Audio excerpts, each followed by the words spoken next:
الحديث أيها الإخوة عن أصوات الموسيقى التي أصبح سماعها في المساجد متكررا، بل لا تكاد تخلو صلاة أو ركوع أو سجود من سماع هذه الموسيقى. أين حرمة المساجد؟ أين مكانتها في قلوبنا؟ أين مراعاتنا لحقوق إخواننا المصلين؟ أين تقوانا لله عز وجل؟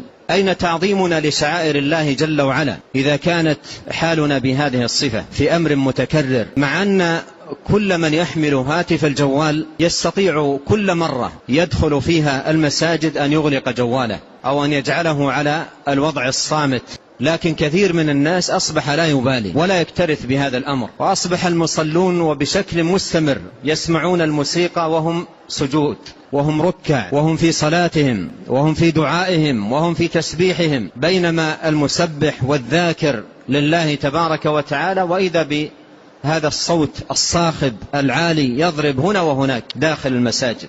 ومن يعظم شعائر الله فإنها من تقوى القلوب. المصلون لهم احترام، إذا كان لا يجوز داخل المسجد أن ترفع صوتك بالقرآن على أخيك، فكيف بهذه الأصوات السيئة المنكرة؟ فالأمر أيها الإخوة الكرام أمر في غاية الإيلام، أمر مؤسف للغاية، وهذا يدل على ضعف الإيمان وضعف الاحترام لبيوت الله تبارك وتعالى ومراعاة الحرمة لها.